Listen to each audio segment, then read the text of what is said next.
வணக்கம். இன்னைக்கு நம்ம பார்க்கக்கூடிய ஒரு அருமையான ஆரோக்கியமான ஒரு உடம்புக்கு ரொம்ப சத்தான விஷயமும், அது மட்டும் இல்லாமல் ஆண்களுக்கு அதிக வீரியத்தையும் அதிகப்படியான உணர்ச்சியையும் உணர்வையும் கொடுக்கக்கூடிய ஒரு அருமையான சூப்புங்க. ரொம்ப ஹெல்த்தியான சூப்பு. இந்த சூப்பில் நம்ம ஒரு சில இன்க்ரீடியண்ட்டை மட்டும் சேர்க்குறோம். அந்த இன்க்ரீடியண்ட் நல்ல ஒரு வீரியத்தையும் நல்ல ஒரு விரைப்புத்தன்மையும் நல்ல டைமிங்கையும் கொடுக்குது. இது பொதுவாகவே வாரத்துக்கு ஒரு முறை நம்ம வீட்டில் செய்யக்கூடிய விஷயந்தான். பட் அதில் அடிஷ்னலாக நம்ம ரெண்டு மெயின் இன்க்ரீடியண்ட்டு சேர்க்குறோம். அந்த 2 மெயின் இன்க்ரீடியண்ட்டும் ரொம்ப நல்ல ஒரு வீரியத்தையும் விரைப்புத்தன்மையும் நல்ல ஒரு டைமிங்கும் கொடுக்குது. நல்லா ஆண்குறி விரைப்பாகவே இருக்கும், மடங்கவே மடங்காது. அந்தளவுக்கு ஒரு அருமையான ஒரு சூப்பு இப்போ நம்ம ரெடி பண்ண போகிறோம். இதுக்கு தேவையான விஷயம் அப்படின்னு பார்த்தீங்கன்னாக்கா ரொம்ப சிம்பிள் தான். ஆட்டினுடைய இறைச்சி. இந்த ஆட்டு இறைச்சி எப்படி இருக்கணும்னாக்கா எலும்போட கறி இருக்கணும். அந்த கறி நெஞ்சு கறியாக இருந்தால் ரொம்ப நல்லது. அதில் மேலே கொஞ்சம் கொழுப்பு சதையோடு இருந்தால் இன்னும் ரொம்ப நல்லாயிருக்கும். உங்களுக்கு எது கிடைக்குதோ அதை எடுத்துக்கோங்க. எலும்பும் கறியாக இருந்தால் ரொம்ப நல்லது. அப்படி இல்லாத பட்சத்தில் இயல்பான கறி, நீங்கள் எப்பயும் வாங்கக்கூடிய கறி தான் இருக்குனாலும் பரவாயில்லை. நீங்கள் எப்பயும் வீட்டில் சமைக்கக்கூடிய விஷயத்த எடுத்துக்கிட்டு அதோட இதை சூப்பு மாதிரி ரெடி பண்ணி நீங்கள் எடுத்துக்கும்போது நல்ல ஒரு அருமையான ஒரு விஷயம் கிடைக்கும். சரி, இதுக்கு முக்கியமான இன்க்ரீடியண்ட் அப்படின்னு பார்த்தீங்கன்னாக்கா கசகசா. இந்த கசகசா 15 கிராம் அளவுக்கு எடுத்துக்கணுங்க. இந்த கசகசா ஒரு 15 கிராம் அளவுக்கு எடுத்துக்கிட்டு இந்த கசகசாவை அதோட இன்னொரு முக்கியமான இன்க்ரீடியண்ட் அப்படின்னு பார்த்தீங்கன்னாக்கா ஜாதிக்காய்.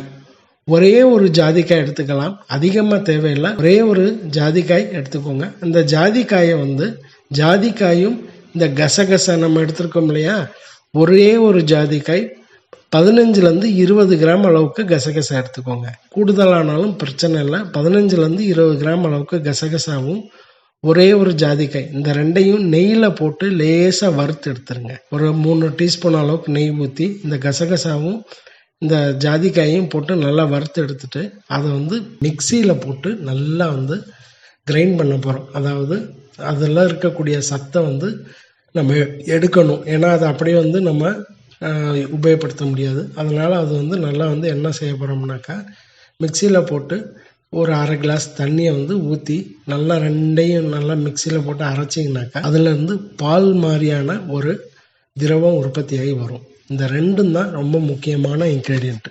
இந்த கசகசாவும் இந்த ஜாதிக்காயும் இந்த ரெண்டையும் போட்டு நல்லா அரைச்சோம்னாக்கா ஒரு மாதிரி வெள்ளையாக பால் மாதிரி கிரியேட் ஆகி வரும். இந்த பால் மாதிரி கிரியேட் ஆகி வந்ததை அதை ரெடி பண்ணி ஒரு ஓரமாக வச்சுக்கோங்க. இதை எப்போ உபயோகப்படுத்தணும் அப்படின்னாக்கா கடைசி நேரத்தில் தான் இதை உபயோகப்படுத்த போகிறோம். அதுக்கு முன்னாடி நம்ம எப்பயும் வீட்டில் செய்கிற மாதிரி சூப்பை ரெடி பண்ணிக்கோங்க. சரி, இப்போ நம்ம இதோட மெயின் அடுத்த இன்க்ரீடியண்ட் என்ன அப்படின்றது பார்த்தீங்கன்னாக்கா ஒரே ஒரு ஸ்பூன் அளவுக்கு இஞ்சி பூண்டு பேஸ்ட் போதும். ஒரு ஸ்பூன் அளவுக்கு மிளகு எடுத்து அதை லேசாக தட்டிக்கோங்க. ரொம்ப அரைக்கணும் தேவையில்லை, லேசாக தட்டி போட்டுக்கோங்க.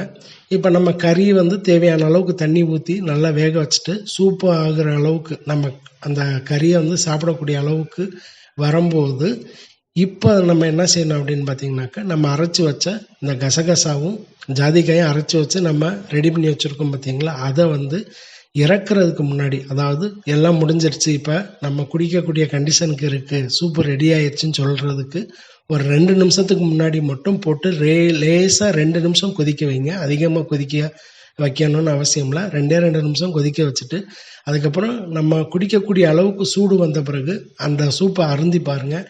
ஒரு வகையான வித்தியாசமான டேஸ்ட்டாகவும் இருக்கும். அதை சாப்பிட ஆரம்பித்தா ஒரு 6லேருந்து 7 மணி நேரத்துக்குள்ளே நல்ல ஒரு வீரியம் கிடைக்கிறத நீங்கள் உணருவீங்க. இதை போன வாரம் நான் முயற்சி பண்ணி பார்த்தேன். இயல்பாக 5லேருந்து 10 நிமிஷத்தில் விந்து ஸ்கலிதமாகிறதுக்கு பதிலாக 20லேருந்து 25 நிமிஷம் அளவுக்கு எனக்கு டைமிங் எடுத்திருக்கு. ரொம்ப நல்லா ரிசல்ட்டு கொடுத்துருக்கு. நான் 2-3 நபர்களுக்கும் சொல்லி பார்த்துருக்கேன். 2 பேரும் 3 பேரும் சாப்பிட்ட 2 பேருமே என்ன சொல்லியிருக்காங்கனாக்கா பல மடங்கு வீரியம் கொடுக்குது, டைமிங் பல மடங்கு கிடச்சிருக்கு, ரொம்ப நல்லா இருக்குது அப்படின்னு சொல்லியிருக்காங்க.